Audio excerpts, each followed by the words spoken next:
U.S. Has had a practice going back actually to the presidency of Gerald Ford, where there was an executive order prohibiting the United States from engaging in assassination. When Jimmy Carter was president, he slightly amended the language to emphasize also political assassination and to add language that said that agents of the United States government, including its allies, also cannot engage in assassination with U.S. assistance.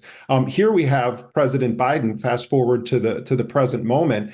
Those rules are still governing the executive branch of the United States, although Congress has never, ever wanted to legislate the issue or to even define the term assassination, because the reality is all U.S. presidents have assassinated. What is different now, and Israel certainly has been a pioneer in the field of assassination as a tool of state and industrializing it. What we're seeing now is the macabre fruits of that labor of the United States and Israel normalizing assassination as a central, acceptable component of American and its allies' foreign policies. Look at when they hit Nasrallah in the center of a crowded Beirut suburb. They killed hundreds of other people.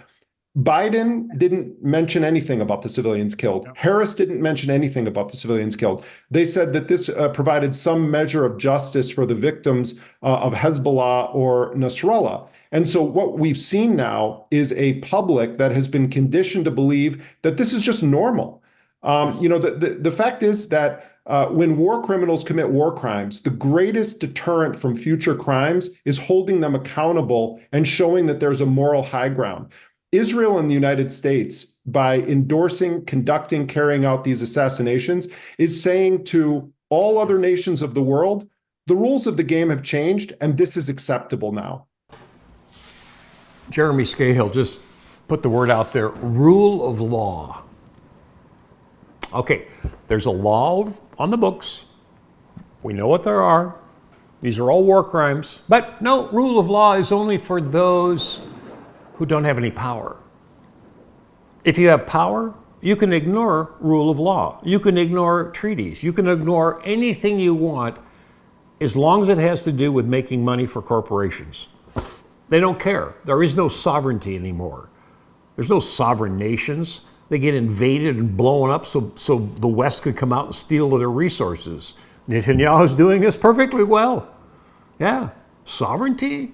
What about the sovereignty of people, of humanity? What about the sovereignty of every nation to be able to determine their future?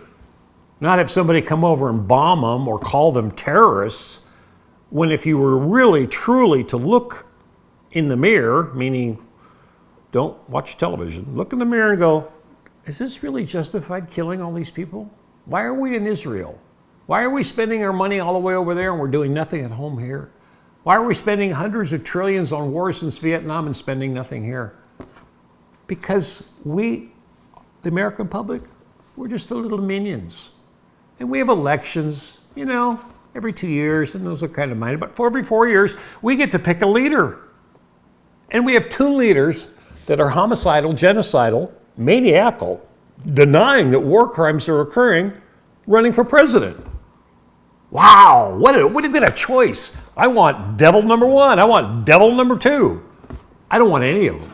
But oh no, I'm a Republican. I'm a Democrat. I can't vote out of my party.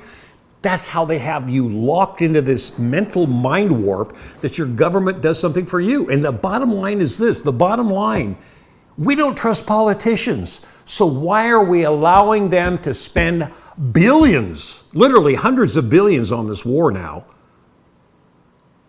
Add in Ukraine, and we sit back and go, oh, it's okay, government. Spend our money. Don't build infrastructure. Don't make it better for the American public. Don't listen to what the American public needs. Don't address our concerns in our own country. No, we're going to go around the world and use all your tax dollars and steal their resources and create a whole new world for a few people. Well, I have to tell you something. If you look at the news, which most people don't, there's a whole group of countries, 154 countries, that don't want to play anymore with the West. So our future depends on America waking up, or we're going to be slaves, even worse than you could imagine, where we are now. where we barely make enough money to even live, and you want to spend continuing wars and you want to vote for Republican and Democrat, use your head. When you've had enough, vote them out.